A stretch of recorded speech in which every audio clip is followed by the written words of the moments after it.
Financial accounting for managers. Hello guys, इस video में बात करेंगे फाइनेंशियल अकाउंटिंग फॉर मैनेजर्स के इंपॉर्टेंट क्वेश्चन कौन कौन से हैं। बहुत ही मोस्ट इंपॉर्टेंट क्वेश्चन इस वीडियो में बात करेंगे। यूनिट 1, 2, 3, 4, 5 जितने सारे यूनिट्स हैं उसमें कौन कौन से क्वेश्चन जिनके आने के चांसेस हैं। अगर आप इसको पढ़ लेते तो आपकी बैक नहीं लगेगी। और हाँ, मैं आपको क्वेश्चन पेपर भी दिखाऊंगा जो फाइनेंशियल अकाउंटिंग फॉर मैनेजर्स का पिछली साल प्रीवियस ईयर में हुआ था, उसमें कौन सा क्वेश्चन आया था, कितना क्वेश्चन आया था, कौन सा क्वेश्चन नहीं आएगा, सब कुछ डिटेल से मैं आपको उस वीडियो मिल जाएगा। तो फाइनेंशियल अकाउंटिंग फॉर मैनेजर्स के सभी क्वेश्चन आप ज़रूर देखना, क्योंकि आपका एग्जाम होगा तो इससे ही चांसेस हैं आने के। तो गाइस, मैंने आपको यूनिट वाइज मैंने यहाँ पे नोट किया, आपको बताऊंगा एक क्वेश्चन एक टॉपिक कौन सा जो इंपॉर्टेंट है वही बताऊंगा, ठीक है। बाकी जो इंपॉर्टेंट नहीं मैंने उसको अवॉइड कर दिया है, तो आपकी मर्जी, आपके पास टाइम है तो आप पढ़ लीजिएगा, नहीं तो कोई बात नहीं। देखिए, इसका सब्जेक्ट का नाम है फाइनेंशियल अकाउंटिंग फॉर मैनेजर्स। क्या है? Financial accounting for managers. और अगर बात करें कि इसका कोड क्या है, KMB 103 इसका कोड है।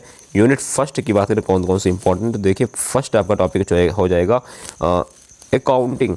क्या है? Accounting concept convention. अब देखो ये इंपॉर्टेंट है, क्योंकि देखो अकाउंटिंग कॉन्सेप्ट कन्वेंशन जो कि फर्स्ट यूनिट में कॉन्सेप्ट वाला क्वेश्चन दिया, तो मान के चलिए कि आपका क्वेश्चन आने के चांसेस है इसके 40/100%, यानी 100 में से 40% आने के चांसेस हैं। उसके बाद प्रिंसिपल ऑफ अकाउंटिंग, ACC मतलब क्या हो गया? अकाउंटिंग। मैंने यहाँ पे शॉर्ट में लिखा तो आप लोग समझ जाना। ACC मीन्स क्या हुआ? अकाउंटिंग। प्रिंसिपल ऑफ अकाउंटिंग ये भी इंपॉर्टेंट है। और बेसिक अकाउंटिंग इंपॉर्टेंट है। और टर्मिनोलॉजी, यानी बेसिक अकाउंटिंग टर्मिनोलॉजीज क्या होती हैं, ये आपको दोनों में से कोई ना कोई एक पूछ सकता है। प्रिंसिपल ऑफ अकाउंटिंग या फिर बेसिक अकाउंटिंग ऑफ टर्मिनोलॉजी, दोनों में से कोई ना कोई एक पूछ सकता है। और अकाउंट इक्वेशन ये लास्ट हमारा क्वेश्चन है, ठीक है। देखिए, मैं फिर बता रहा हूँ, principle of accounting, basic accounting terminologies, accounting equation, तीनों में से कम 2 क्वेश्चन आने के चांसेस। तो इसको आप पढ़ के जाना, अच्छे से पढ़ के जाना, हो सकता है आपका। अब मैं आपको क्वेश्चन पेपर भी दिखा दूंगा कि आपका पेपर कैसे होता है, ठीक है, कैसे हुआ था पिछली बार। अब बात आती है यूनिट 2 में कौन कौन से इंपॉर्टेंट है। देखिए यूनिट 2 में अगर बात करें, फर्स्ट जो आपका है IFRS, ये 2020 में आया भी था। इसका फुल फॉर्म होता है इंटरनेशनल फाइनेंशियल रिपोर्टिंग स्टैंडर्ड। क्या है? IFRS, international financial. अब आपको इसका स्टैंडर्ड भी देख लेना और ये भी देख लेना है ये कब बना, कैसे बना, क्या बना, यानी इसके बारे में IFRS के बारे में आपको पूरी डिटेल्स जो है माननी पड़ेगी, कोई जाननी होगी तभी आप एग्ज़ाम में लिख पाओगे। यानी अभी से आप लोग एग्ज़ाम की प्रिपरेशन जारी कर दीजिए।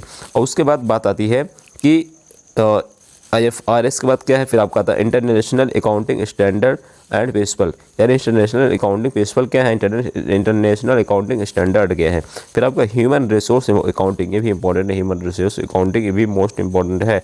यूनिट 3 में बात करें कौन कौन से आने के चांसेस, तो यूनिट 3 में फर्स्ट जो क्वेश्चन आपका प्रिपरेशन ऑफ फाइनल अकाउंट। क्या है? Preparation of final account most important है। मोस्ट तो नहीं कह सकते हैं बट चांसेस हैं, ठीक है। उसके बाद है नेक्स्ट आपका प्रॉफिट एंड लॉस अकाउंट। क्या है? प्रॉफिट एंड जो है क्या है?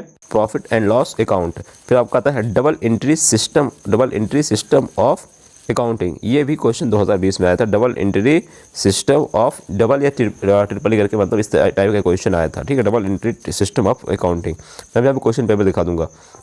उसके बाद बात आती है यूनिट नंबर 4 में कौन कौन सा इंपॉर्टेंट है। तो यूनिट नंबर 4 में आपका आ जाता है पहला प्रॉफिटेबिलिटी। क्या है? प्रॉफिटेबिलिटी, ठीक है। Profitability ratios.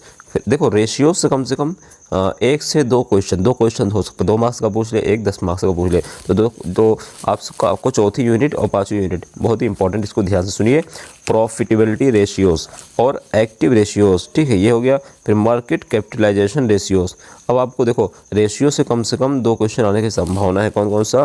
Profitability ratios and active ratios, market और कैपिटलाइजेशन रेशियोज, ये सारे रेशियोज हैं। और कॉमन साइज स्टेटमेंट। फिर आपका आ जाता है नेक्स्ट जो है कौन सा इंपॉर्टेंट है, बैलेंस शीट। यानी यूनिट 4 में बैलेंस शीट ये भी आ चुका है मेरे हिसाब से। और रेडिएशन का मुझे इतना याद नहीं है, शायद ये भी क्वेश्चन आया होगा। तो आपको ये सब पढ़ के जाना है अच्छे से। और बगल में आप सभी लोगों का पेन पेपर भी रख सकते हैं बगल में। जैसे मान लीजिए कोई आंसर जो आपको याद नहीं हो, तो आप उसको 2 से 3 बार लिखोगे तो आपको याद हो जाएगा, रट्टा मारने की जरूरत नहीं है। बात आती है यूनिट नंबर 5 की, मैं फिर बता रहा हूँ ये मोस्ट इंपॉर्टेंट है यूनिट नंबर 5। इसको पूरा कुछ छोड़ना नहीं है। मैं जो बता रहा हूँ इसमें तो कुछ नहीं छोड़ना, आप चाहो तो इसमें कुछ बढ़ा सकते हो, हालांकि घटा नहीं सकते, क्योंकि बहुत ही इंपॉर्टेंट है, मोस्ट इंपॉर्टेंट, ठीक है। तो यूनिट नंबर 5 यानी कि लास्ट यूनिट से बात करें तो इसमें पहला concept of working capital and it's type, यह बहुत इंपॉर्टेंट है, ये आने के चांसेस हैं।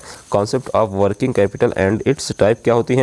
फिर वर्किंग कैपिटल फाइनेंसिंग क्या है, working capital financing method of calculating working capital. एक बार रिपीट करता हूँ, working capital financing method of calculating working capital. फिर आता है नेक्स्ट, डिफरेंस बिटवीन एंड देखो फ्लो 3 से 4 क्या है, difference between flow end fund flow, ठीक है, ऑन एंड कैश फ्लो। अब देखो 3 फ्लोज है, इसमें से कोई ना कोई एक तो आएगा ही आएगा। उसके अलावा ये कॉन्सेप्ट वाला देखना, वर्किंग कैपिटल वाला, और उसके अलावा ये भी फाइनेंसिंग वाला भी इंपॉर्टेंट है। और difference between flow end fund flow और कैश फ्लो, तीनों फ्लो से हो सकता है आपसे 3 4 टॉपिक से पूछे तो तीनों फ्लो पढ़ के जाना है, या फिर आपका हो सकता है दोनों का कोई कंपेरिजन करवा दे, ठीक है। ये हो गया 5। उसके बाद जो अदर क्वेश्चन वो भी इंपॉर्टेंट है 5 यूनिट्स के अलावा। देखो फर्स्ट हमने नोट आउट किया है कि अकाउंटिंग कॉन्सेप्ट, ठीक है, प्रिंसिपल एंड, आप चाहो तो इसको पढ़ लो, अदरवाइज मत पढ़ो क्योंकि ये आएगा तो 10 नंबर में आएगा। 3 क्वेश्चन मैंने इसको नोट किया है।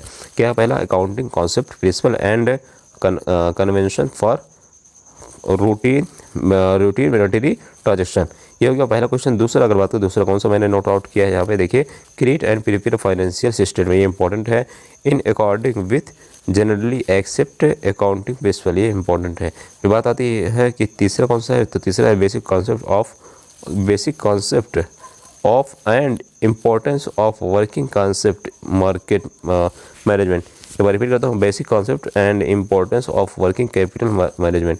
तो ये सारे क्वेश्चन थे जो इंपॉर्टेंट क्वेश्चन के भी थे और यूनिट के भी थे।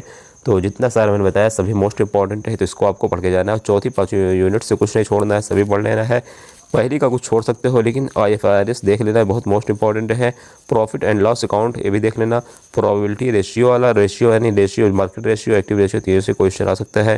फिर आपका आता है जो बैलेंस वाला, वो भी इंपॉर्टेंट है। और फिर आपका आता है next concept of working capital. तो इस तरह के सारे क्वेश्चन सभी देख लेना। बाकी अगर आपको नेक्स्ट टाइप की कोई वीडियो चाहिए तो हमें कमेंट कर सकते हैं, और अपना subject detail, branch name, exam date सब कुछ लिख दीजिए, आपको वीडियो मिल जाएगी। तो बताता हूँ मैं कौन सा क्वेश्चन पेपर है। जैसे क्वेश्चन पेपर मेरे सामने, आप सब्जेक्ट कोड फिर KMT 102 दोनों के लिए है।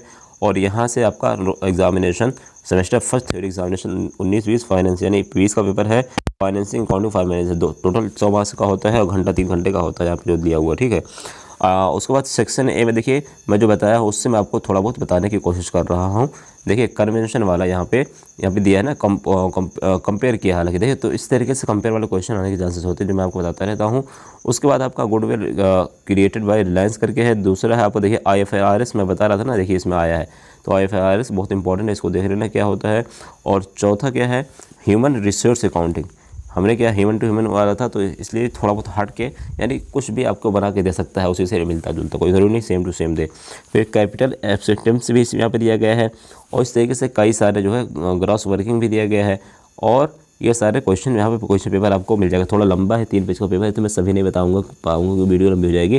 तो आपको क्वेश्चन पेपर अपने इंस्टाग्राम और टेलीग्राम पे दोनों जगह शेयर कर दूंगा, और लिंक मैंने डिस्क्रिप्शन में डाल रखा है, इंस्टा का और टेलीग्राम का, ट्विटर का। तो आप लोग चाहे उसको ज्वाइन कर सकते हो, फॉलो कर सकते हो, लिंक डिस्क्रिप्शन में, और यहाँ से जाके PDF डाउनलोड कर सकते हो, स्क्रीनशॉट डाउनलोड कर सकते हो। आई होप आपके एग्जाम अच्छे चल रहे होंगे। मेरी तरफ से बहुत बहुत शुभकामनाएं।